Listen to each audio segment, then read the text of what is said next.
First of all, I would like to thank Drukpa Singapore for organizing this, and the Taipei Center here for hosting this, and creating an opportunity for myself as a teacher to share a little bit of Dharma knowledge that I have, and those who are gathered here to listen. And we both, at the end of the day, end of any teaching, it's not only the student that is usually benefited, but every time a teacher gives a teaching, he himself also receives a lot of merit, purification, but his own understanding is always deepened by every teaching a teacher gives. Every teacher knows that. So in a way, this kind of a Dharma gathering is beneficial for both the teacher and the student, and both the teacher and the student owe each other a gratitude and appreciation. So my gratitude and appreciation to all of you guys here, and a warm welcome. And today's topic is a very interesting topic they have decided. It's called Developing a Winning Mindset, 10-Step Toolkit. So in a way it is very interesting. In a way it is very, to a traditional Buddhist. For example, if I go back to my monasteries in the Himalayas and tell them that I am giving a teaching on developing a winning mindset, they'll be very confused. As the many venerables are gathered here, and it is known fact in the traditional Buddhists that if we ask, did Buddha give a sutra called Sutra of Winning Mindset? Definitely there is no sutra like that. It's for a fact. And nowadays, of course, joyful living is very well known and very popular. But did Buddha give a sutra called Sutra of Joyful Living? No, there is no such sutra at all. Such a thing like that. Yeah, for sure. And nowadays I heard some businessman, I do not remember who, but he said that the Diamond Sutra, the Heart Sutra, after he studied the Heart Sutra, he understood how to do business. And he is a very, very successful businessman because he based his business module on the Heart Sutra. So in any explanation, the Heart Sutra doesn't talk about how to do a good business at all.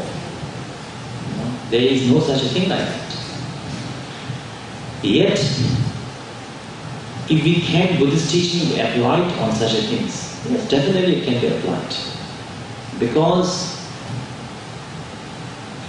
the reason why traditionally we do not say like these things is because when we talk about a winning mindset, a joyful living, and such things are something that is considered in a Buddhist path like something like a side effect, a side benefit. For example, many people nowadays practice meditation for stress-free. Most of the monks and the practitioners, they will never practice meditation to reduce stress. They will practice meditation to get enlightened, to realize the nature of their mind. Because when they do that, stress reduction is automatic. They don't need to highlight the detail. When you are getting the whole tree, you don't talk about the leaf, how wonderful the leaf is. I must get the leaf. You are getting the whole tree. So there is no need to focus on the specifics of that subject. Yet at the same time, these kind of modern methods of teachings, I personally feel that there's nothing wrong with such a teaching, and it is beneficial. Because ultimately, Buddha Shakyamuni will always recognize that, always has recognized in the historical, that people have something called temporary happiness and temporary wishes, as well as ultimate wishes. That's why I always say that if, the example there in front of Buddha Shakyamuni, in front of us, if there is a guy who is very hungry, a very hungry guy, hunger is starving, we cannot tell him, I won't give you food, I'll give you enlightenment. You practice Dharma, you understand your hunger as emptiness. I don't think Buddha will ever say like that. Buddha will say that he will give him food, he will give him clothes, and fulfill his immediate wishes, and then slowly guide him. Ultimately, as any Buddhist master, if he or she stops at the joyful living and winning mind, just stops there, nothing with nothing beyond that, then I do not know whether that is correct Buddhist path or not. I mean, I cannot really comment. But as a beginner, the first address the present problems of any situation beings are going through, I think there is nothing wrong. Actually, not only is it wrong, but from the Mahayana point of view, we have to do that. That is why in the Mahayana and Vajrayana teachings, practices, there are so many sutras, for example, practices to give wealth. Zambala, which is very popular, I think, everywhere, especially the Chinese, the Zambala, Kurukule, all of these are very popular for wish fulfillment, for good luck. In a way, this is the act of Bodhisattva, because Bodhisattvas have to benefit beings, fulfill all of their wishes, as long as it is not harmful to them. If you wish for a nuclear bomb, I don't think Bodhisattva will give you that, fulfill their wishes. But as long as wish is not something that is harmful to you, it gives you temporary joy, temporary wish fulfillment, and slowly lead you to become a better person, a transformation. A Bodhisattva, any Buddhist and Bodhisattva will fulfill their wishes. They will, that's for sure. That is why we have so many practices for good health, luck, auspiciousness, auspicious prayer. It actually shows the unlimited compassion of enlightened beings. And as I said earlier, the joyfulness which comes from the understanding of practice of the meditation and the Dhamma, winning mindset, mind that is stress-free, relaxed, happy. These are something that when we teach this, what we do is something that is part of the enlightenment. We check out certain portion and temporarily apply it on how to apply it for time being on certain situations that can be taught in that way. And for this guy who understood that after he studied the Heart Sutra, he understood about how to do his business well. For many years, I couldn't understand how he did that. Even though I know it is true, it is a known fact. I think he's a Chinese, I heard. And but later, as I studied Heart Sutra more and more, as I was understanding Heart Sutra a little bit, of course, nobody can completely understand Heart Sutra, for that is the preview of enlightened beings. But as I study more and more, reflect more and more on Heart Sutra, I can understand how he got the inspiration. Because Heart Sutra is all about understanding that nothing exists independently. Everything exists when various cause and condition come together. For example, this flower. This flower does not have its own inherent identity. It is called flower because of the branch, then the leaves, and then all coming together. And even in one flower, it is composed of so many things. That is why it is called flower. The fact that color blue is also a combination of many factors come into something called blue exist. So if in this flower seed, if you ask nowadays a genetic engineering scientist that can you add some chemical, some component that this flower will become orange, is it possible? Yes, definitely he can do that. I think with today's science it is possible.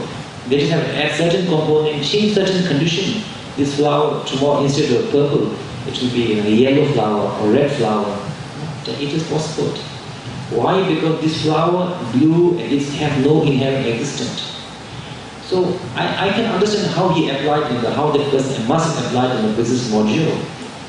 Because one of the reasons why business is successful and sometimes it fails is because when the person, usually when the person has a great idea of how to do a business, and it works great at certain time, because what is a good business module 10 years ago may not be good business module 10 years later, because market conditions have changed, people's perception has changed, people's desire has changed. For example, let's say if you go to Himalayas, there's a business, people sell business. Because a lot of people, they go to the temple a lot. And it's a tradition in Himalaya to offer this a white scarf to the master, to the temple. So in Himalaya, we have a big factory making the white scarf offering. I'm sure you'll do very well. You come to Singapore and open the shop to sell kata, and nobody, you will go bankrupt immediately. So because why? Product is same, but it is the condition in Singapore is not conducive to that. So similarly, sometimes people, I think, of course I do not know that much of the business, but understanding how the thing works, maybe sometimes people get stuck on a certain module, and it's very hard for them to adapt to the changes, because something is done very well in a certain, in their own time it did very well. So why they cannot understand why it's not doing well, and they try again the same, instead of understanding that there is no such a thing as a truly good module. You only have something good module at that time, in that condition, in that period. But since everything is in continuously change, we also have to adapt and be flexible. Maybe that is why I think that he must have, that's how I feel that he must have applied his understanding in his business. So similarly today, they have prepared 10 steps of how to. And another thing is sometimes I guess some people, may wonder what will Buddhists know about, how to apply Buddhism and business together, or Buddhism in education. Because recently we gave a talk on the Buddhism in education, and people were very surprised. They thought, what does Buddhism have to do with education? Buddhists are supposed to be, Buddhists must be really non-educated. They don't know anything. So what does that do with education? They didn't understand the time. Because the image and Buddhism in business, definitely people will be shocked. Because Buddhists, immediately it comes, you renounce everything. You go to the mountain, you go with the begging bowl, so they have no relation. Buddhist immediately means going to the mountain or going with the begging bowl. But actually, the reason why monks go around in a begging bowl or go into the mountains and retreat for years and years is these practices of begging as well as going into the mountain is a means to an end. It is not an end in itself. It is a means to an end because by these methods, difficult methods, it helps them, it is conducive for them for development of their mind, development of their wisdom. And once they have the wisdom, it can be applied in anywhere. It can be applied in a business, it can be applied in a daily life, it can be applied in a relationship, it can be applied in anything. So that is why it is very much possible that that Dharma can be applied in different ways to different benefit different situations.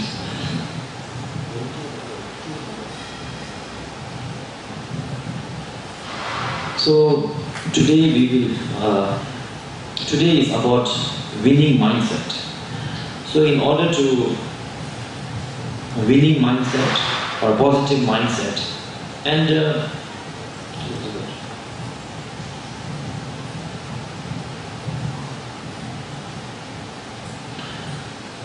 is it possible to develop a winning mindset? For that, we have to firstly understand that mind is positive mind, negative mind is something that is also also very much comes about because of various causes and conditions.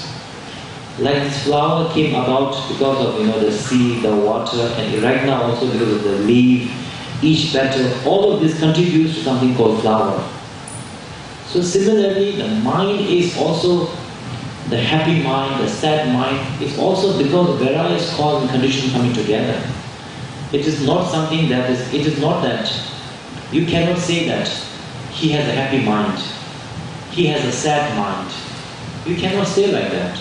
Because the nature of the mind is neither sad, nor happy, nor depressed, nor positive, nor negative. Because if the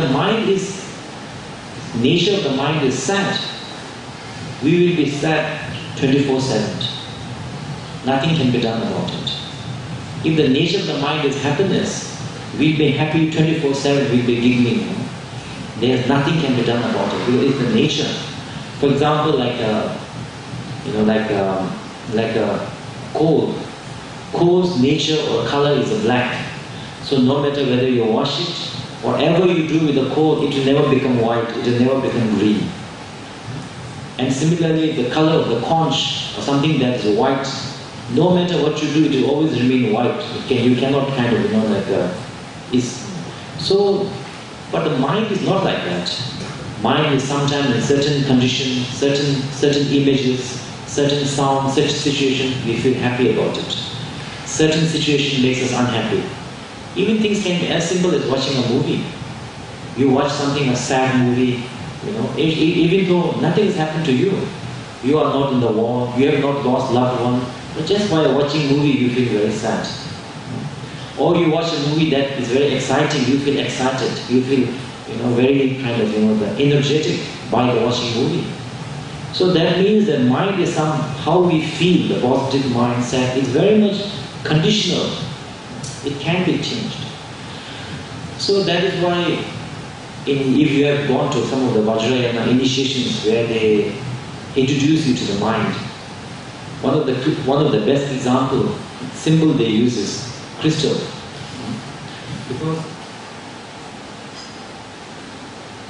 Because I say example for this is a crystal. Crystal itself does not have any color. It's a transparent. Because it is a transparent, it is not a black glass, it's not a blue glass, it's not an orange glass, because it's transparent. That's why you put something, blue, crystal will reflect blue light. You put something black, crystal will reflect black light. So the fact that it can reflect blue, green, orange light is the greatest significance that crystal itself has no color of its own. It is transparent, it is clear, it is bright. So the fact that we human mind can experience happiness, sadness, jealousy, anger, different emotions at different stages is the greatest sign that our own mind, the nature of the mind, is none of these things. So if we reflect deeply, that is a very good news for us. Because if our nature of the mind itself is anger, itself is sadness, it's a depression, then there's nothing you can do about it. If the coal is a black, you cannot do nothing about it. But if it's like the crystal, it is the condition, certain condition that is making it black or green. You don't have to change the mind. You just have to remove the condition which reflects the black, and then it will be transparent. Or you can put another white color, so it will reflect the white color. So this is where now how do you relate this to the Dharma? Is that Dharma practices that we do, for example, prayers, prostration.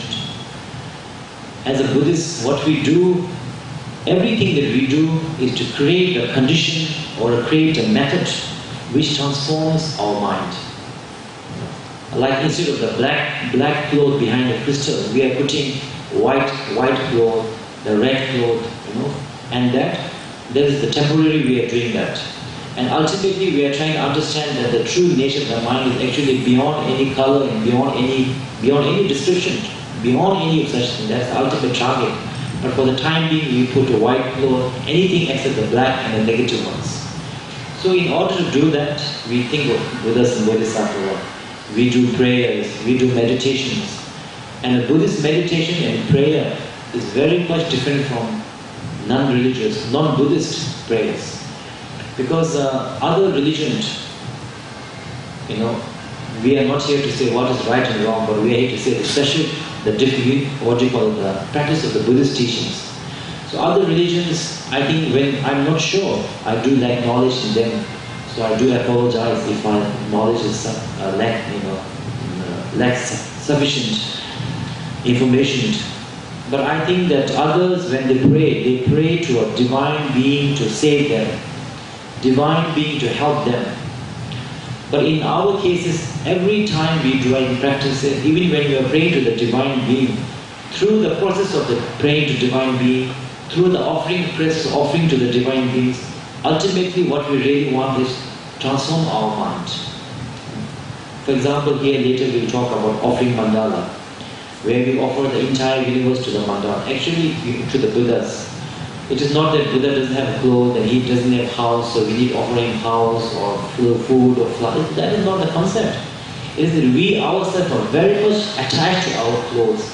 Our soul is so attached to our clothes that maybe, especially if you're fashion conscious, maybe more than 70% of your salary is going to clothes, and not much, So like whatever, and so we have so much attachment and the grasping to the whatever certain objects, in order to kind of, you don't have to give up your clothes tomorrow, but the sense of grasping, sense of extreme holding, that fanaticism, to loosen that up, either we offer in the rain or we visualize offering. So in a way it sounds like we are praying to the Buddha, offering to the Buddha, and in a way therefore merit accumulation in that, but in a deeper way it is to make us relax our grasping to the things. So by offering to the Buddha, we are transforming our mind. We prostrate to the Buddha. Does Buddha need our prostration? He doesn't need our prostration. Whether we prostrate or not, Buddha he doesn't mind, To Buddha Shakyamuni, they are saying in one of the sutras that to Buddha, somebody from the right side throws a flower on him. From another side, somebody throws a stone on him. The Buddha is exactly the same. It doesn't affect the Buddha at all. Because from his side, there is no attachment, no fear, unconditional love and compassion. So for Buddha, it doesn't matter whether you throw a flower or stone. It doesn't affect him at all. So the point is not about what the Buddha wants, but what do we need? What are we attached to? That's why in the Vajrayana, especially in the Vajrayana, we use a lot of different kind of visualization. For example, there are certain visualizations which might even, surprise you guys. For example, in some of the Vajrayana visualization, we visualize to all the Buddhas and Bodhisattvas extremely, good-looking guys, extremely beautiful ladies, and they are holding flowers and they are offering to the Buddha. Extremely pleasant music. If you are very conservative, you might even say, how can Buddha listen to music? Not allowed at all. Buddha cannot listen to the music. Not allowed. We are very conservative. But in the reality, the point is not that Buddha needs all of this. We are very much attached to the five sensory objects. Beautiful sight, beautiful sound which says you are a great person, you feel very happy. Somebody says you are a very bad person, you feel very unhappy. Actually, whether somebody says you are great, you do not become great or more sin. Or somebody says you have put on weight, does not mean you have put on weight, whatever. But because of the sound is so important to us, that few words can change affect our whole day. So that is why we offer the visualization of the sound to the Buddhas and Bodhisattvas. So that is how kind of the Dharma works. So, as I was saying, ultimately in Buddhist practices, everything that's prayers and all of that is done is to develop the mind. That is the ultimate goal. So, firstly we will start with they've come up with these 10 steps, so we will go through these steps. So if you have the books, please open it. Always, the Gyalwa Drukpa has always asked students to open up our heart. Why is that needed? Life is always full of opportunities and possibility. It's all around us. If our hearts are closed, our minds will be closed, then we will be blind to them. However, if we develop a positive mindset and open our heart, we always will see that many possibilities have always been around us. We have only had to open up. And that is, I think, in a way very true. Because life is full of possibility in a sense that if we are, for example, if we are lonely people, if we want friend, we want Dharma friend or a regular friends or whatever, if only we have the ability to open ourselves and love and care for others without fear. You can have friends and family anywhere in the world. It doesn't necessarily have to be from your ethnicity, your background. Similarly, we can understand that many other opportunities are there. But then, in order to open up our heart, what is the thing that prevents opening our heart? Is the fear. Fear of losing something. Fear of, either it's fear of rejection, or either it's fear of losing what you have, losing sense of security that you feel you are used to it. I'm used to this life, I'm used to this kind of lifestyle. If I open myself up, maybe it will affect my lifestyle, affect the way I'm used to. And I might not get anything bigger, but I'm happy with what I am. You kind of sense of that losing it, fear of losing can be sense of security, sense of familiarity, sense of comforting. Even though it is comforting, maybe actually maybe just closing our doors and window and just sleeping in our house. Maybe that is comforting to us. But whatever, a sense of familiarity, losing that. So in order to open up our heart, one of the main practice is mandala offering. For example, right now we did this mandala offering. So mandala offering, as I was saying earlier, mandala offering, the way to open our heart is to practice generosity and reduce attachment.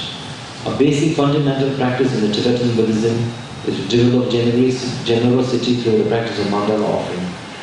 When we practice mandala offering, we visualize offering the entire universe to the Buddha. Buddha does not need our offering. It is us that need to practice reducing attachment to our position. Mandala. One thing we need to understand is that when we talk about reducing attachment to our possession and giving up the possession, is something a bit too different about it. Reducing attachment to the possession means that, for example, some of us, a great example will be something like this watch here. Let's say, for example, that this is a very nice watch. And if I, right now at this moment, I break it in front of you guys, it's not a big deal. You guys say, oh, this guy, he broke his nice watch. That's it, nothing more. But if I give this to one of you, and after 5 minutes after I give it to you, if I break it, you guys will feel the pain. Actually, 5 minutes ago you didn't feel the pain, but right now you are feeling the pain. It's because of the attachment. The watch is same, doesn't matter. But it is, you are feeling the pain comes from, not from the watch. If it comes from the watch, you should feel the pain whether I break it or whoever breaks it. But it comes, after we have grasped it. So similarly, there are many people, whether it is in the form of relationship, whether it is in the form of possession, instead of appreciating and enjoying what they have, enjoying the relationship they have, their extreme attachment leads to extreme fear, and fear leads to jealousy and insecurity. So instead of enjoying the wonderful relationship they have, sometimes they destroy the relationship out of insecurity and jealousy. They have no time to enjoy it. They may have a lot of wealth, but instead of using it for themselves enjoyment and appreciating for them happiness for themselves and others, benefiting others, or at least benefiting themselves, driven by insecurity, maybe whole our life they don't enjoy what they have. Then after their death, and other people will make party of their wealth. They have left. So similarly, usually the point about one of the first signs of the practicing the mandala offering and developing non-attachment is you don't necessarily have to give up anything, but the reducing of attachment to these things. So that your nice car or your nice house or whatever you have, they are there to serve you. You are the boss, and they are there to serve you. So if your nice car or your, the wealth is not making you happy, rather you spend more time sacrificing your time, your health, in serving them, then that is not correct. We need to remember who is the boss. So this is, in a way, this is the kind of effect that we usually have. Now, so we do not need to, fear that tomorrow you guys have to give up everything. So please, no need to worry like that. You just have to give up the attachment, and then so that you are able to enjoy it more and appreciate it more. The mandala offering done repeatedly is mental rehearsal to embed generosity into our mental habit. In doing so, we will gradually open our hearts and our mind. Firstly, we form the mandala hand mudra as shown in the image above. Then we repeated the words, I offer my body, possessions and merit of my life to the three jewels, Buddha, Dhamma and Sangha, to achieve the true accumulation of merit and wisdom. Today maybe we will, first we will recite the words in the English maybe 3 times, and we will kind of experiment. And if you, after we, and then today if you have any questions, today after we go through all of these exercises of developing the positive mind and relaxing ourselves, any question you have during the mandala, during this, we will answer at the end of the session. So first, when you're doing the mandala, before learning the mudra is actually important but secondary important. First we have to know how do we think about it. So first we have to know to whom are we offering. That's very important. Because if you know you're offering to a greedy person, you might afraid. Some people might feel afraid that if I offer to the Buddha, tomorrow somehow the Buddha might take it away. I might go bankrupt because Buddha is taking it away. You kind of have that kind of fear. So you have to understand that the Buddha that you are offering to is beyond all perceptions of rich and poor. Rich and poor, wealth or not wealthy, beauty and happiness. Buddha is somebody who has completely understood that none other than perception, our projection of our mind and not existing there. So definitely Buddha doesn't have attachment. Buddha doesn't have ignorance. Buddha has no need for external things to make him happy. To such a guy you are offering what we are offering. And Dharma is his teaching, and Sangha is the enlightened beings who are about to become Buddha or path to become Buddha, path to become enlightened. So to those we are offering. So definitely we are offering to the guys who doesn't need. Maybe it's like offering $1 to a multi-billionaire. So it doesn't make difference to him that much. But out of respect, if you're a Buddhist, you can say because even the Buddha doesn't need, I'm offering so that I accumulate merit. My accumulation merit because of my mind, because of my positive mind, I'm accumulating merit. Or if you are starting a Buddhist, you don't even know much about merit, you can just say it is a practice for me to relax my grasping attitude and my fanatic attitude towards my possession, so that I can relax and enjoy more. So what you are offering, in some traditions, Vajrayana, deeper traditions, they visualize the universe and then all the gods and goddesses, but that is going very deep, and for a beginner it is just confusing. For a beginner you just need to offer 3 things. My body. First is my body. Second is my wealth. Third is my power, my status. Whatever status we have. Maybe we might be president, have a president status. Maybe we might be, some president or some CEO or some company, we have a certain president. Maybe you are nobody outside, but inside your home you are the boss. That's also a status. Inside my home I am the big boss. And we all have certain attachment to our status. So these 3 are offering, because these 3 are what we are very important to us. Most important is our body. Second important is our wealth. And third is the status. For example, for the sake of the body, tomorrow if somebody says, I'm going to cut your hand, give me all your money, we will give all the money. We will not say, cut my hand, I won't give you the money, because the body is the more important. Similarly, between money and status, I think probably the wealth will be more, it depends, but generally speaking, wealth is the more important. You can take my status away, but don't take my, I don't know, my stocks and the bank balance, I say like that. So these are the kind of the three things which is very personal to us and very kind of, which we are very attached to. Because we are very attached to our status. So tomorrow, if you are president, then maybe, I don't know, you go to another country and all the protocols are not correctly followed, you get very upset. If you are in home, if your wife, your children, I don't know, whoever is working, if they do not show certain things that you expect, maybe they don't listen to you, maybe your opinion is not respected, maybe your way is not always accepted, you feel certain tension, certain anger, disappointment, so and so on. The fear comes from the attachment. And the wealth also, definitely the fear from the wealth is, today I'm wealthy, tomorrow will I always be wealthy, what can I do to protect it? I might become very poor tomorrow, I need more. Compared to him, I'm nobody. Compared to people in Africa, yes, like I was saying, wealth is very much subjective and relative. Compared to the people in Africa for whom wealth is enough to food to eat and clothe and take care of your family. Everybody in Singapore for them is a very rich guy compared to them, compared to 4 countries. But compare Singaporeans, when they compare, I'm sure they never compare themselves to the South Africans. They will compare within their society to upper ones, and you might feel a little bit not so wealthy.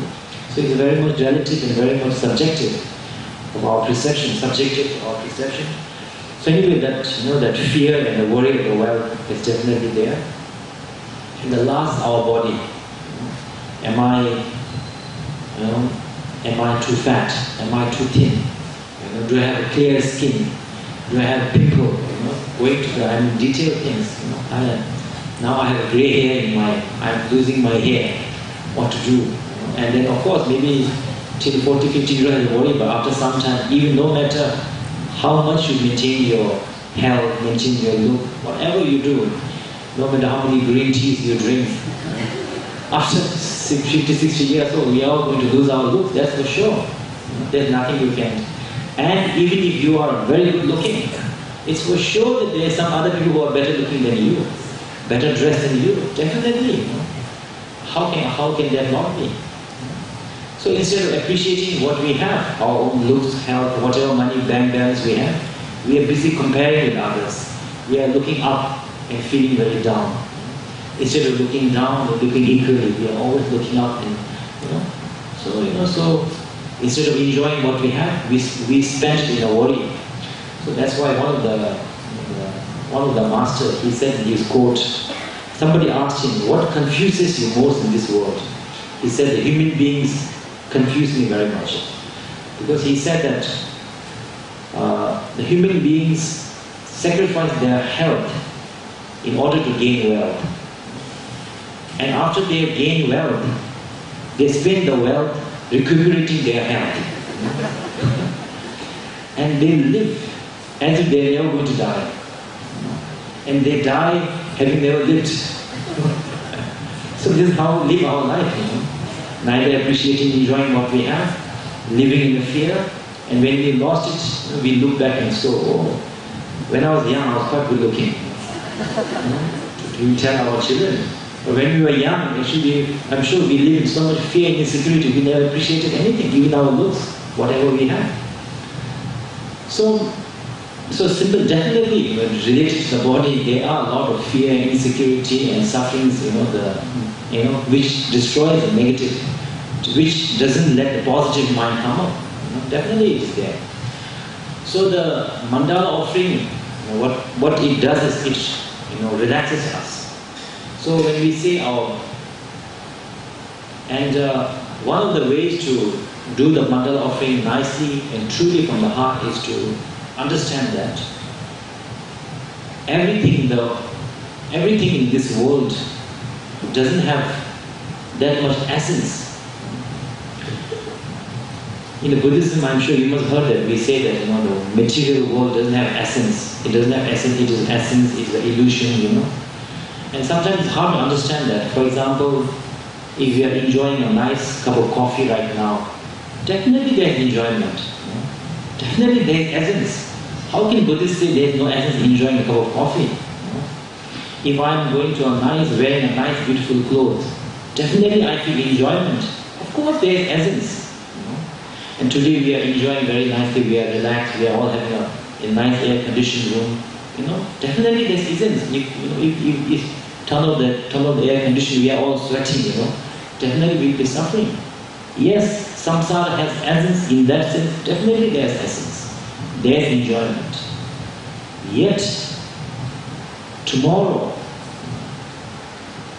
whether we have a great time today, whether we are enjoying a nice cup of coffee, whether we are on whether we are a VVIP at some function, where we are the most important person, tomorrow it will be a memory. Tomorrow the cup of coffee will be a memory.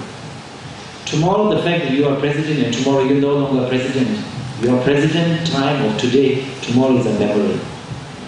As such is the reason why Buddha said everything doesn't have samsaric pleasure, does not have essence because it's subject to change. That is the reason why we say no essence. Not because at that time doesn't have it. So that is why, but we forget that. Since we forget that, when we are having good times, we feel it will always be like that.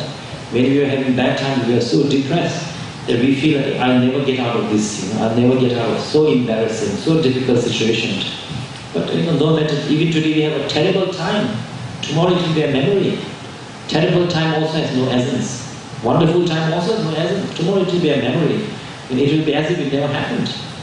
Our entire life from this point to now, you look back 30 years, 40 years, how many wonderful times we had, great exciting time, how many times we cried, now it is just a memory. That is why we say the samsaric joys and the life has no essence. That is the thing.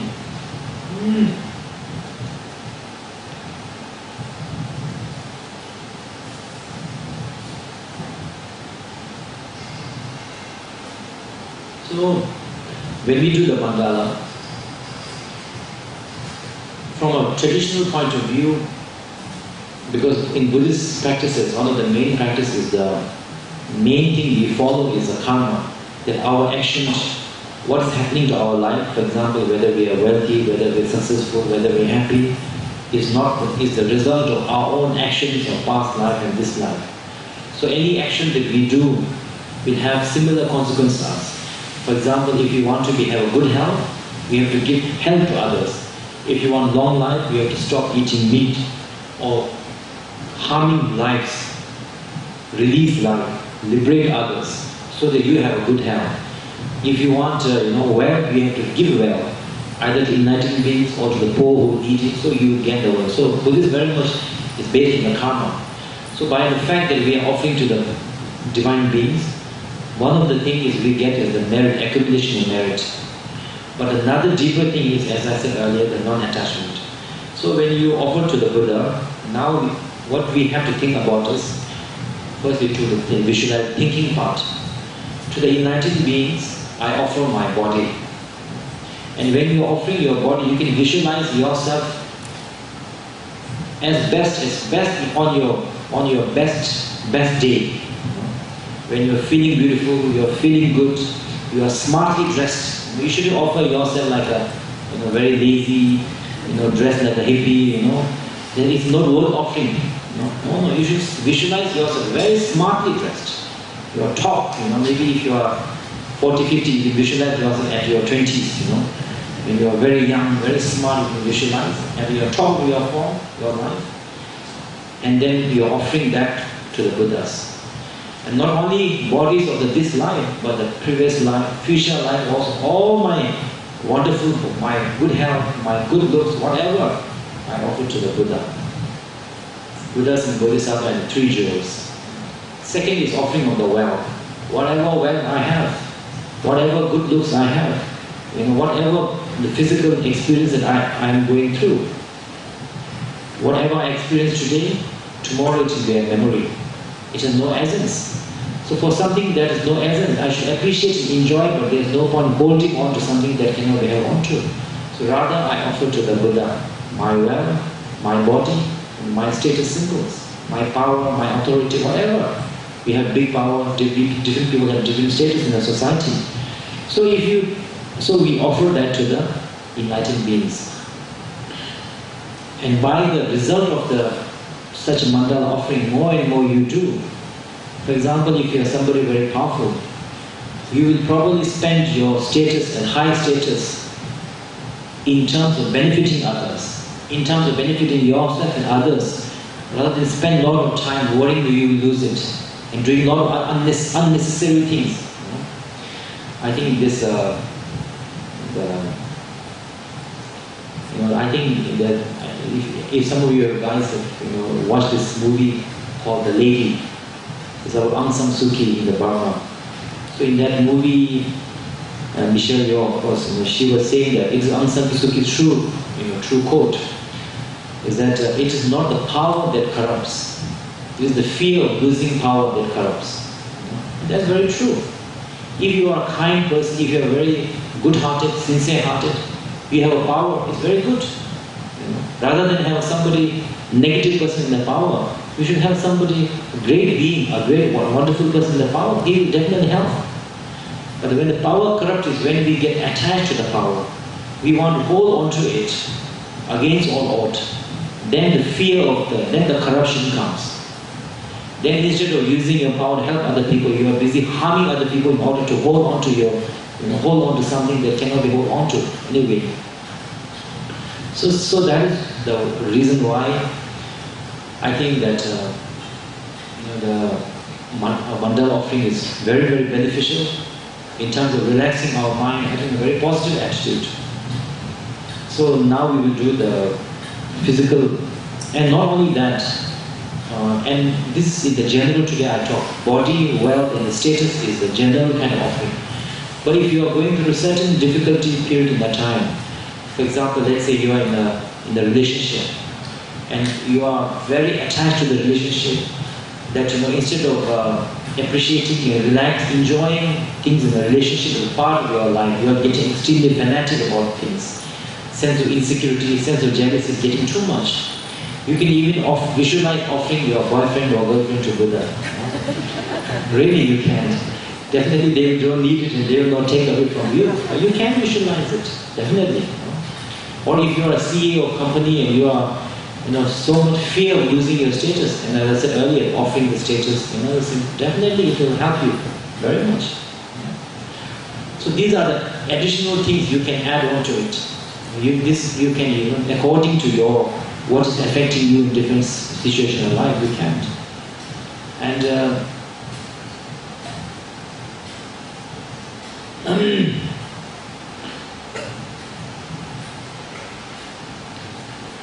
anyway, so now we talk about the meditation, the mandala offering itself. Now we're going into the hand mudra. It's actually shown here, it's like that. This is a traditional Vajrayana mandala offering gesture, because the middle one represents the Mount Meru. Mount Meru is in one of the Buddha's teaching. He taught that there is a precious mountain which is made of all the precious stones, and then there are the 4 planets. And our earth is supposed to be one of the planets. So Buddha has taught cosmology also, and he taught cosmology anyway. Now we are going to different, instead of talking winning mind, we'll go into Buddhism and cosmology. So anyway, the main point for us is that when we try to accumulate merit, we offer the entire universe. So in order to visualize the universe, what we do is, the middle part represents Mount Meru, and then the 4 kind of the mountain represents the 4 planets, and his population, and his wealth, and his country, and everything. So with this gesture, and usually when you do the mandala offering, we say that as a tradition and to auspiciousness, you should never offer empty. You should always, if possible, have some right. If not, you can have a mala. Or mala. If nothing else, you can check off your watch, an iPhone on the left side. You offer like that. Why not? I do that sometimes. I forget my mala. So anyway, without anything empty, not being empty, we can like this, and then say that to Buddha, Dharma, and Sangha, I offer the bodies of all my past life, present life, and future life. I offer a body which is so precious to me, I offer that to Buddha. And my wealth, all the wealth, not only what I have right now, but what I had in the past, what I will have in the future lives, I offer to the Buddha. And my status symbol, my power, whatever status I have, whatever level I have, I know that my body, my wealth, they, in essence, temporarily they have essence and joy, but in reality, they do not have essence or everlasting. So instead of holding on to something that cannot be held on to, I offer to the enlightened beings. And by the merit of my offering to these enlightened beings, may myself and all the sentient beings gain the wisdom to finding temporary happiness as well as ultimate happiness and enlightenment. For this sake I offer. So we can repeat this 3 times as a daily practice or at certain occasion, up to you.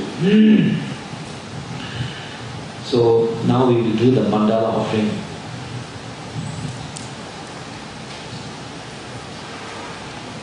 First we will do in English 3 times, and then in the Tibetan or Himalayan language we will do 1 time. Let's go. So all of you please do the gesture, and as a part of exercise we have to really, as I said earlier, I was not joking, about the body part, you really have to. Your best looks, your best at your best, your body and your wealth and your status symbol, whatever status you have, everybody has a status symbol in their own ways. So whatever I have,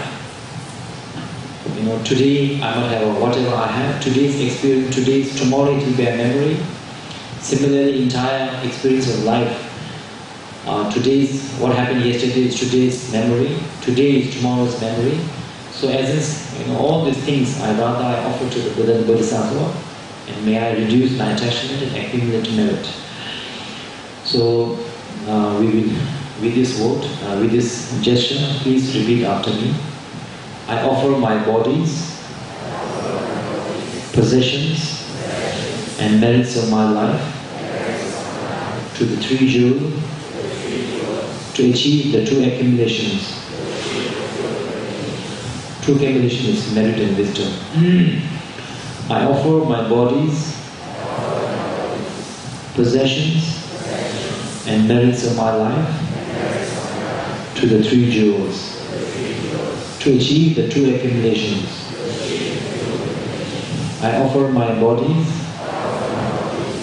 possessions, and merits of my life to the 3 jewels to achieve the 2 accumulations. And the offering mandala and generosity, we say this, making what is essenceless into something that is essence. For example, our wealth by itself doesn't have essence because it's going to finish one day. What you are today's experience of wealth and enjoyment, tomorrow it will be. But when we offer something that essential to the beings, or we help other beings, we accumulate a merit. We get a joy. So that is saying, that's why we say, making what is essentially into something that is essence. Now we'll do once in the Tibetan language, sit up and give you the mantra, so that you can follow in the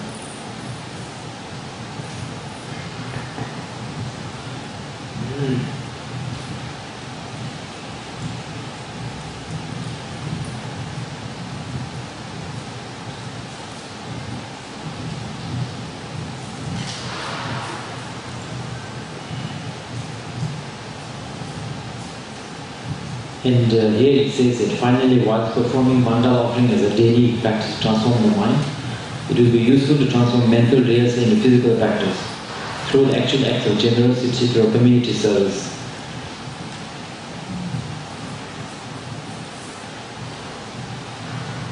Yes, in a way, it is right, what is said here. But also, if you ask me, in my personal opinion, and in the many teachings also, it is said that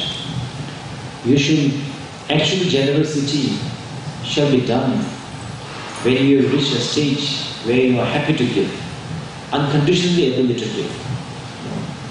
For example, when you are giving to a poor person, usually we give maybe I don't know, in Singapore I don't see any beggar, maybe you would have experience. But in some other country, usually when people give to the beggar, it's very much like, sometimes to the monks also I've seen that, is especially to the beggars I think, monks not so much, it's like, we just throw it, throw it like that, or, kind of, as if, in a way that we are doing a great favor to them. But the true practice of generosity is not like that. If possible, when you give even to a beggar, when you give, you are supposed to give, if possible, with the two hands. If not, at least with the one hand, and respectfully you have to give that to that person. If you are Mahayana, then that person is in your past life, they are, our fathers and mothers who have done so much kindness to us. Compared to that, our $5 is nothing. And we are repaying. And by doing so, we are accumulating merit. We are giving $5. Probably after 10 years, and we probably get 5 million back. So actually, he is doing us favor, not that, not them. So we definitely have to. At least he is teaching us to be non-attached, reducing our attachment. So happily, without expectation, without regret later, we should give very happily. This is very important. So until we reach from the mind's mental stage where we can give happily, I would say, better not give. At least not to me. Definitely not. Because anything you give to enlightened beings, or anyone, especially to the especially when we give from the heart, giving is very important, because Buddhist teaching is all about the mind. Every practice, what is good karma, negative karma is decided by the mind. For example, if I give $1 million to somebody in order to spoil that person out of hatred, because I want him to get drug addict, I give him drugs, I give him money, because I know that is not a good karma, that is a bad karma, because of bad intentions. And we should be Buddhist, every practice that we do should help to transform our mind. If the mind is done from the hatred, misunderstanding, attachment, there will be not much benefit by doing such act. So it is definitely important that we have to prepare from our heart. We can give only $1. Okay. If you can't do that, doesn't matter. You visualize offering to the Buddhas and Bodhisattvas. Visualize you offering your money, your universe. Doesn't really matter. You will accumulate the merit, and you will, gradually come to a practice. And if you can't even do that, there's some stories in the past in the Himalayas that when some people are very, very unused to giving, they practice, masters recommend them to give from their left hand to right hand. I give to you my right, and I give back to you. So this slowly relaxes the grasping.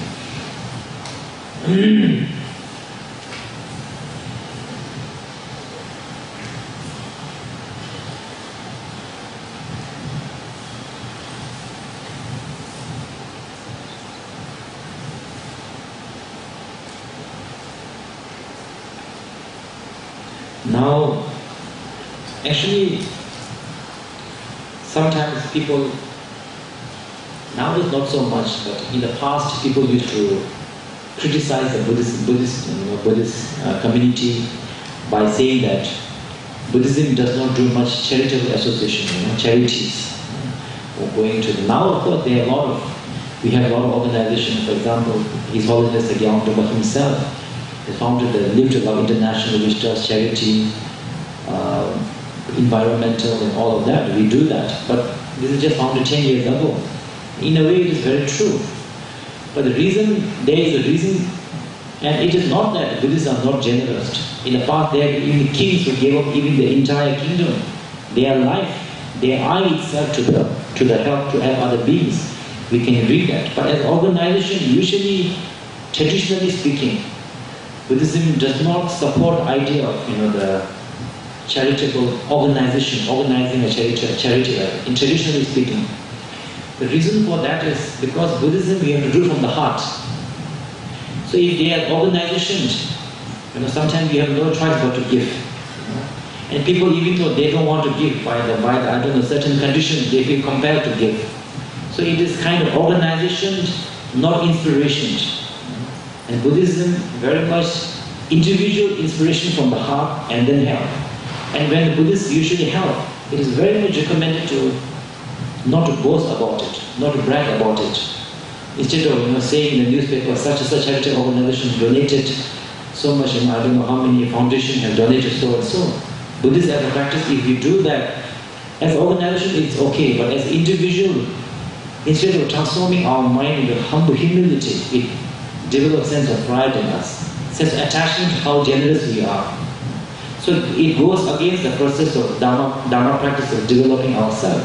So that is why in the past, Buddhist organization was not started. I feel it's because of that. But nowadays, I guess with the time, with the situation, with so much natural disasters, Buddhists also don't have a choice. And we also feel very, as I was telling you guys, if there's somebody, sometimes I myself feel also, sometimes I really, since Holiness has started this Live to Love Foundation, I feel very happy. But before that, I myself used to feel very sad sometimes. Because, for example, there are so many children who are born with disabilities, which, some of them I know personally, and they're going through so much suffering. And you cannot even help them through the Dharma directly, because many of them can't even hear, can't even comprehend. What they need is immediate help in terms of financial, food, whatever. So as a Buddhist practitioner, those who are suffering immediately you cannot help. Yet every morning you are saying, for the sake of all mothers mentioned, I'm praying. It kind of, it makes us feel very kind of hypocritical. That is why since Holiness started this, and we serve and we work, I definitely feel much more happy about it. But generally I feel that, not only Dharma helping in terms of long-term prayer and meditation, but immediate help to other beings is very much important part of our practice, very much needed. So the next step is 5-minute meditation. Meditation has the ability to clear out the clutter and create a space in our heart. In this way, we have more room to maneuver, and more options for the challenges in front of us. We can focus to find the most direct solution to our problem with confidence. However, we may not have much time to do a long meditation. So, devise a short 5-minute meditation to help us calm ourselves quickly.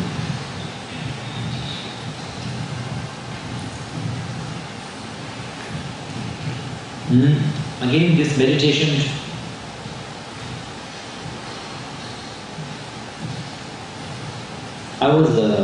there's one professor in Hong Kong. He teaches in Hong Kong University of Science and Technology. But he told me that instead of, they teach like maybe 10% science and technology, and 90% they teach business administration. So he was very interested in meditation and teaching his students meditation. And he feels that meditation helps them, to look at every business module and then through the calm mind, see it from a different angle. For example, this watch looks like this from this angle, from that angle it looks different, from this angle it looks different, and according to different light it can look different. So similarly, by doing such things, that he was hoping that the business modules of the future can be sustainable, can be environmentally friendly, and it can help to come with creative ideas also. He was saying that is what he was talking about. We didn't really get time to discuss much about it. But in terms of calming ourselves, definitely meditation can calm ourselves. And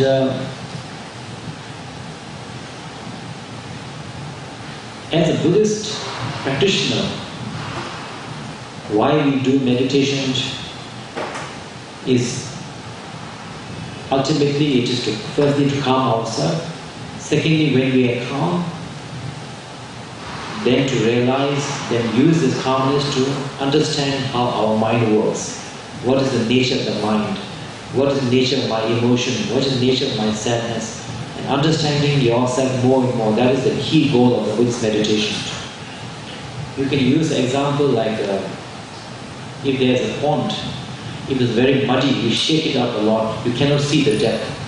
You let all the mud settle down and the pond becomes clear. You can see the depth, you can see all the stones, everything in the pond. Similarly, when you do the meditation, all the muddy things are like emotions, anger, jealousy, pride. Sometimes pride makes us so blind, we cannot see anything else beyond our own projection, our own expectation. So when the thing's mind calms down, you can see whether you're right or wrong, what is other people's perception, what are they saying, so you can kind of compare it like that. And this particular meditation, the breathing meditation, its main job is to calm the mind and develop the concentration meditation, ability to concentrate. It is very much similar to, I think, the Vipassana meditation, except that in the Vajrayana we add the visualization into the meditation. And this is one of the most kind of the foundation of the meditation as well as the basic meditation.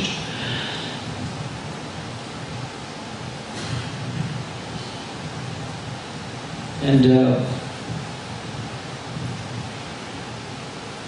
when we do this meditation, the kind of result that we can expect is basically it gives the mind a holiday, mind a rest. Because if we look into ourselves deeply, our mind never gets rest. Our body sometimes gets rest. We come from the work, we lie down on a bed, but our mind is continually working all the time. We go to the holiday, nice resort, nice holiday, but still our mind is working all the time. And what is mind working really? We can go into detail. It can be business, it can be family, so many things. But what is really working on is actually hope and fear. You are going to a holiday tomorrow, or you are going to India for a holiday, for a nice holiday. Hope that I will arrive airport on time. Hope that I will get a nice window or aisle seat. Fear that I will not get the window and aisle seat. Hope that I will get a good service from the flight people. Hope that I will get a good hotel room with a nice window view. Fear that I will not get it.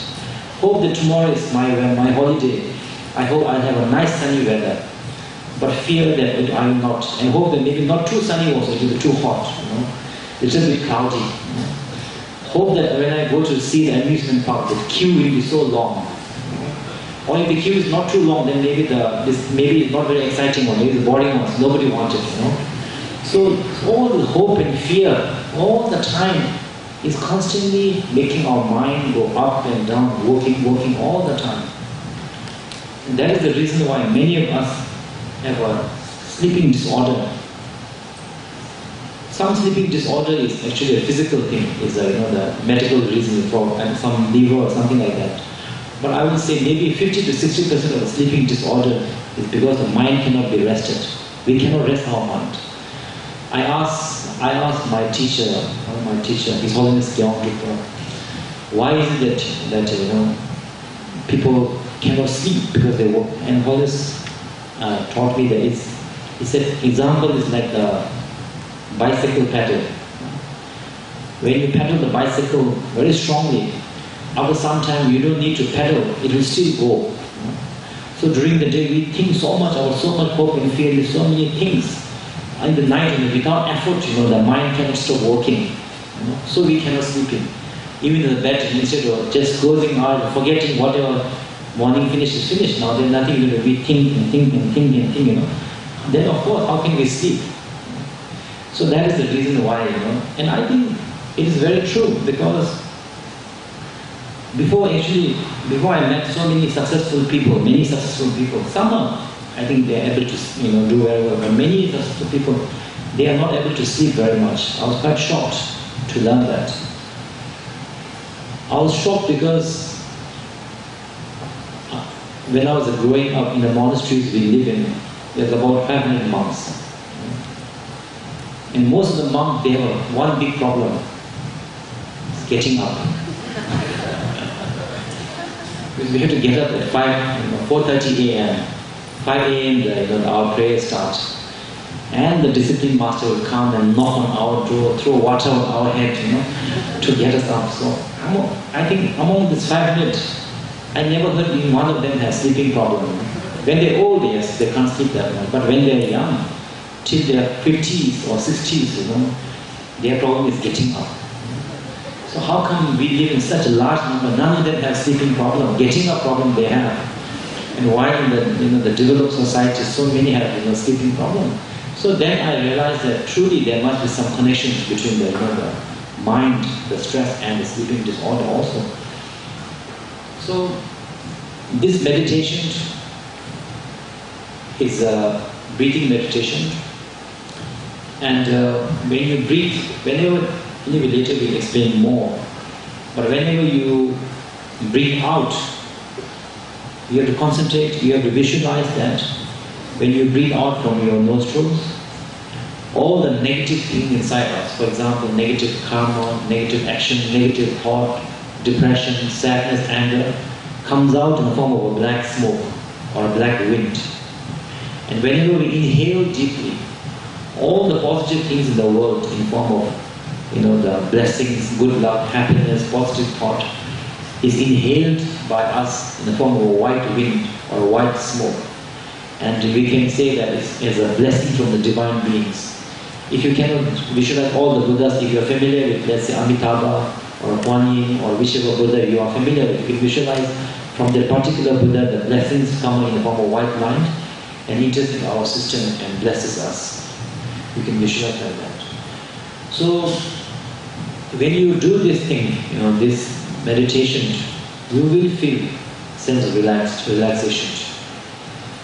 Because for the first time in our life, there is no hope and fear in this visualization. We are just thinking about the breathing in and out. We are concentrating on the breathing in and out. So for a few, perhaps maybe the first time in our life, we are getting a rest from hope and fear. Daily hope and fear. In general, hope and fear, of course, the hope of positive hope maybe is good, but not like us. Continuous, non-stop hope and fear. So it stops, relaxes that, and for time being, it gives kind of rest. So many people, they do this meditation for the purpose of calming their mind and kind of, the stress, freeing themselves from the stress. And for this meditation, to those of you who are on the chair, it's not the proper, the posture, but doesn't matter. You can just learn today, and then when you go home, you can do it. You can do it from where you are, but at least straight back is very important. Keep your back straight. And for those others who are on the floor, they should follow the 7 postures. Why the postures are important is because mind is living in the body right now. We are not dead, so the body is in the mind. So body posture affects the mind. For example, and the vice versa. For example, if you guys lie down, you might fall asleep. But if you have to stand up and falling asleep, it's very impossible unless you are a horse. So body posture does make a difference. How dull we feel, how fresh we feel. Similarly, mind affects the body. If you put a pulse on your thing, and as soon as you get excited or anger, pulse goes up, blood pressure goes up, the blood goes into your face. So definitely, mind has effect on the body. It's very much kind of a symbiotic relationship. So first we will do this. But the 7 postures are, I think the correct posture is Buddha Amitabha. First, if you cannot cross your leg in the Vajra, then the way you are right now is good enough. Those who can should do the Vajra. Those who can should do the Vajra posture.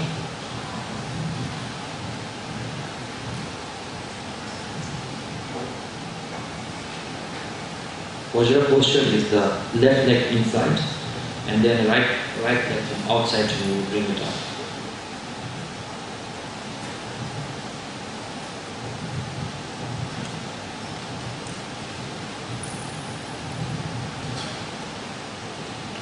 And the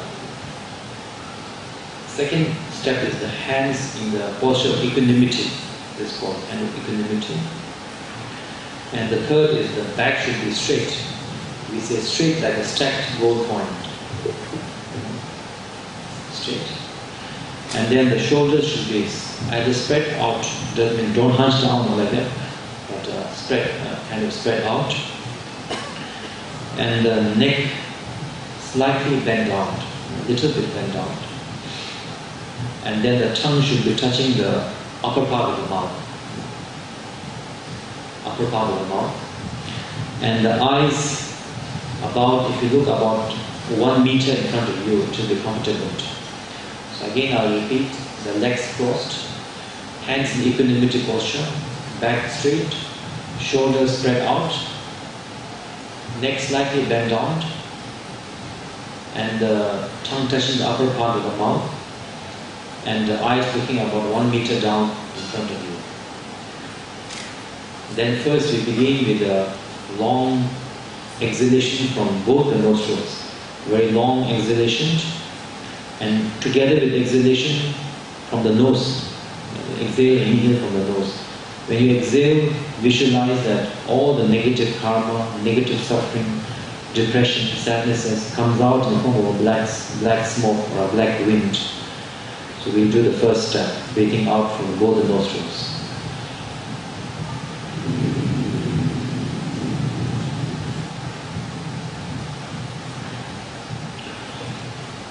And then close your left nostril with your left hand.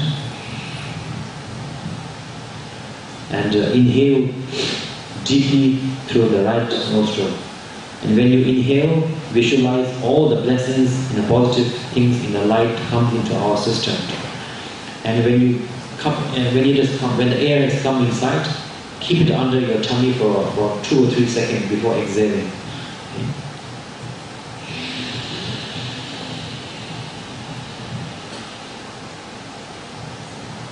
And then exhale from the left side while blocking the right nostril.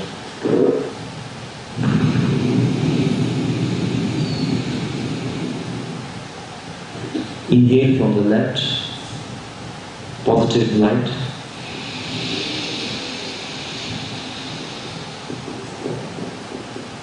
Exhale from the right.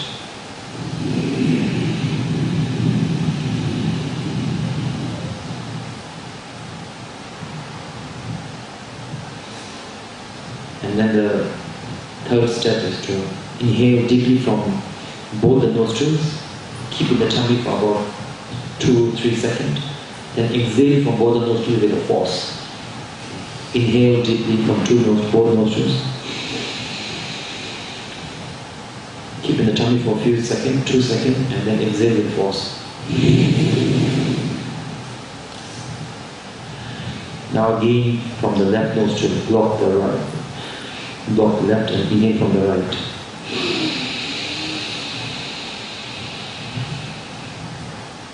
Exhale from the left.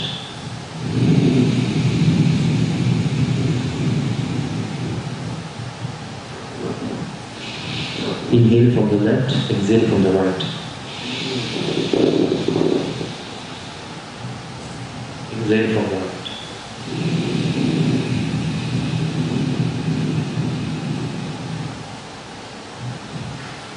Inhale from both the nostrils.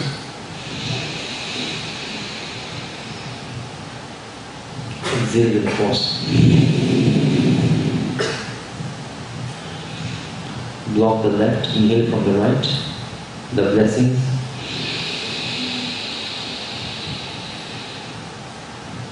Exhale from the left.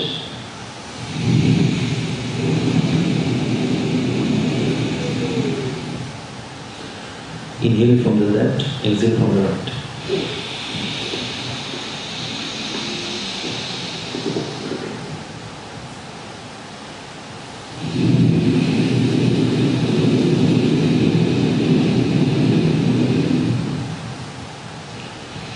Exhale deeply, keep in the tummy for about 2 or 3 seconds. Exhale with the force.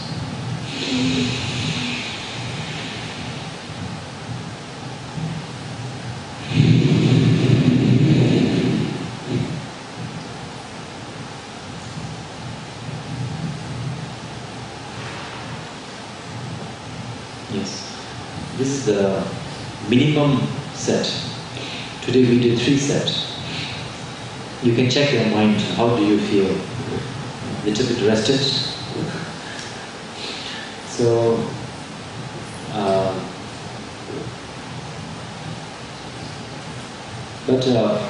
yes. So the minimum is the 3 that we did. This is the basic minimum, just to kind of familiarize ourselves. You can do this meditation. You should do at least 9 sets every day. What we did. That's the minimum, I think, the 9 sets. And as you get used to it, you can do it more and more. Or you can even break it up into the morning, 9 times, lunch, or before sleeping, you can break it up. Or if there's a certain situation where you're very stressed out, you have to go to a meeting or something like that, or job application. So outside the job application, maybe standing up, you can do the breathing meditation. Definitely, why not? And this meditation, in a way you can say that this meditation will calm us down, give us stress, relax our mind.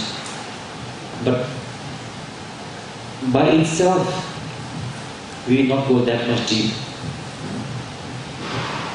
Because as a Buddhist, for a true Buddhist practitioner, first we calm the mind, and then with the calming the mind, then we analyze the mind, then we reflect on the mind, so that we can have some understanding, some transformation of the mind. That is the second kind of step. But most of the people, especially the modern people, they are not interested in meditation for that reason, but more to calm themselves, stress-free. So if that is all you want, then this meditation is all you need, actually. This is it. Otherwise, people, we go into analytical meditation, the calm and abiding meditation. So there are different stages of meditation, where you use the calmness to understand our mind. And if you put it in a very, very kind of gross comparison, you can compare this meditation.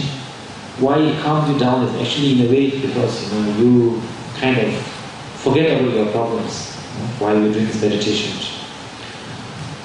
But you might say, to forget my problem, I can do many other things. Why do meditation? I can drink more alcohol, but then you will have hangover tomorrow, headache. Or you can watch a movie.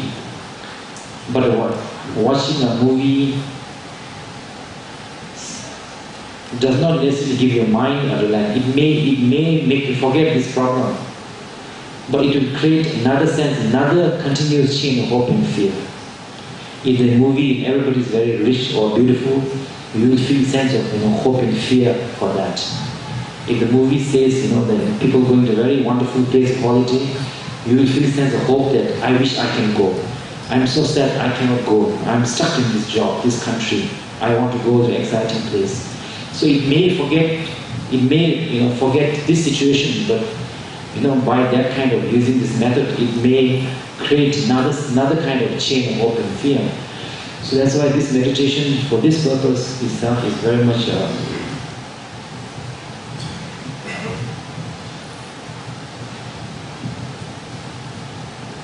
recommended.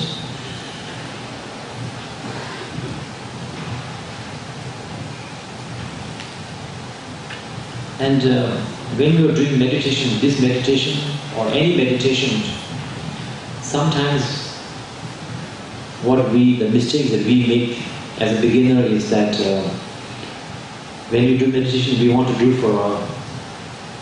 sometimes we feel upset because when you do meditation, not this particular meditation will not have the effect, but some other type of meditation sometimes makes us feel that there are a lot of thoughts in our mind. Our mind is very wild, so many different thoughts are coming. Meditation is supposed to make you calm all your thoughts, means like no emotions. Actually, that is not true. If you have no emotion, no thought, that means you are dead. No thought at all.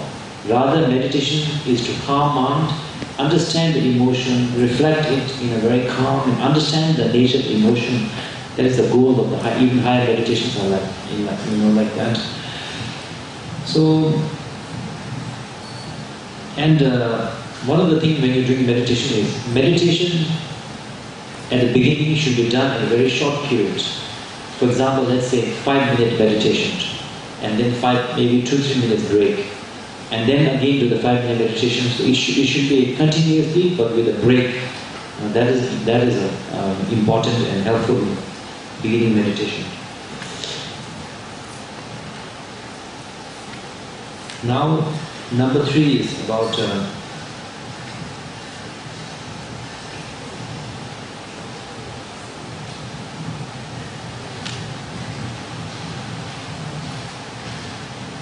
circle of protection.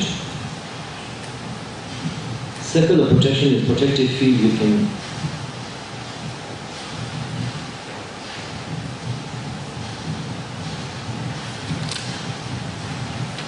external and internal. External circle of protection. Circle of protection is protective field we can generate both within ourselves and surrounding us. In Vajrayana Buddhism, the circle of protection evoked before sadhana practice. But in modern days, we can also evoke the circle to protect ourselves from fears and danger. But this, I think, is for people who are already a kind of a Vajrayana practitioner, or those who have received some practice of meditation. Then yes, you can visualize firewalls and all that. But for general people, visualizing firewall just like that, without any kind of practice, I don't think it will make much sense. But I think the internal circle of protection, I think it's quite maybe quite helpful. It says that inner circle of protection is the most important. This circle does not work by blocking off negative energies. Instead, it recognizes that fear in spirit exists because we create a distinction between us versus other. What we like become good, what we do not like become demons. All demons and demons are our fears created by our own dislike and ignorance. Everything we are running from our head. So inner circle of protection, we break down our internal distinction, us versus them. We open our heart to unite all things good and bad in the circle of love and compassion. All the sentient beings are equally precious because the distinction between I and them, spirit, negative energy disappear. The spirit, negative energy also disappear. This ultimate circle of protection. So this circle, the way it's set here, and I think if you try slowly as your practice, I guess you will be, I'm sure that you will be able to do it. But for the time being, circle I will recommend is something like this, what is set here. But to understand I will say the circle of inner circle should be something like this. Let's say that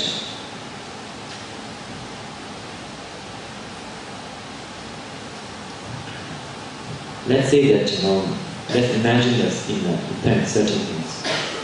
For example, let's say that we are, in our Himalayan tradition, when we go outing, when we go for pilgrimages, all of that,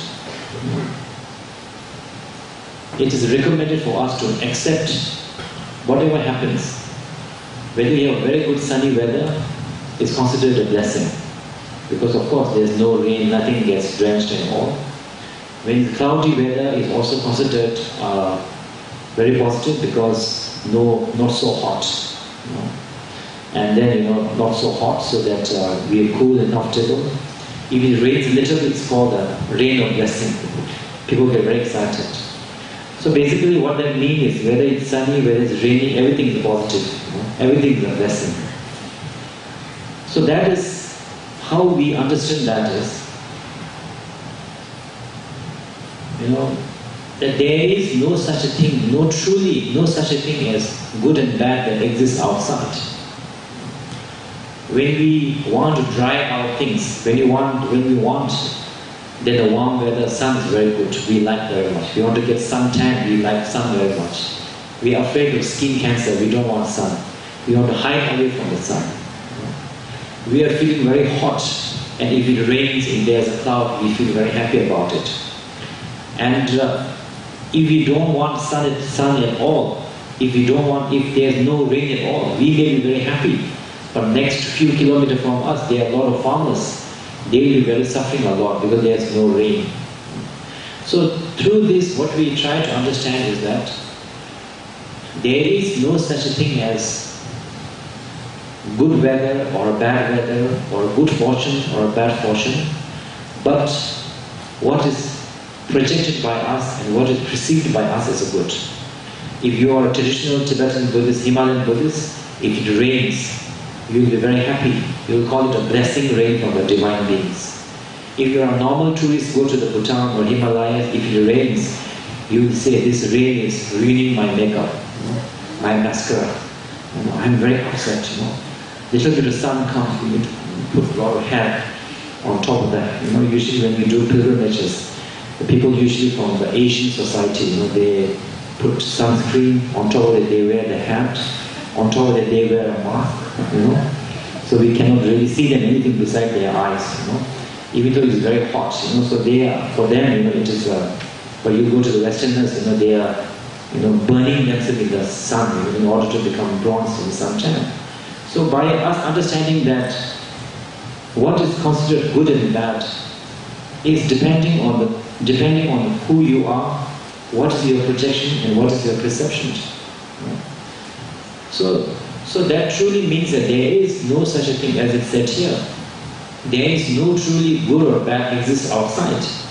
What you like is good, what you like attached to is positive, what you dislike, what you not dislike is called the bad and the Jigme and unhappiness as it said here. So if there is no such a thing as good and bad existing outside, there is no need to fear something externally to make us. For example, sometimes when we attend, when we are invited to attend big kind of, they attend this big functions, the performance and functions and all of that. So when I reflect upon myself, I feel that when I look at organizers, when I look at organizers of this foundation, I know that they are very stressed out. They are very stressed out on that, whether that event will go well or not. And if it goes well, they'll be very happy. If it doesn't go well, there's a lot of fear, going on.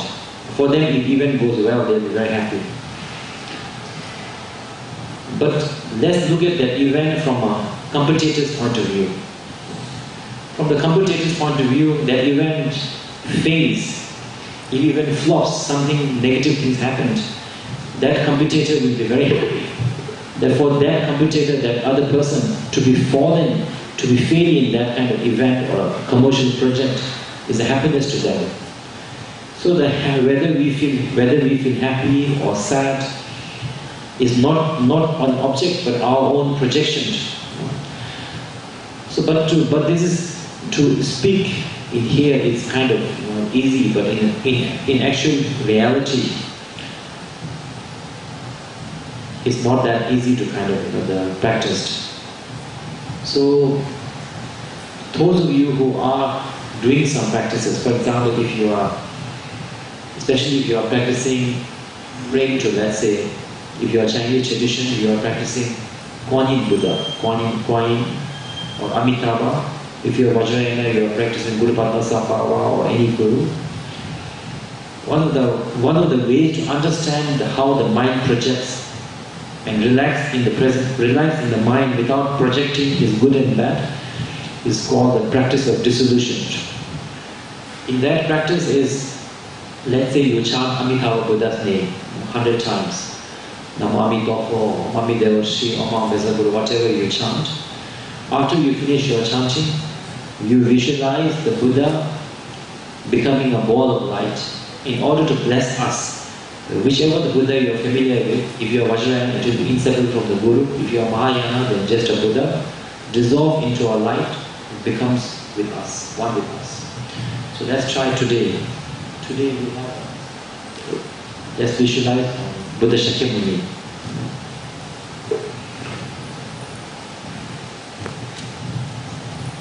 Let's visualize Buddha Shakyamuni in front of us, and we chant the Shakyamuni's mantra 21 times.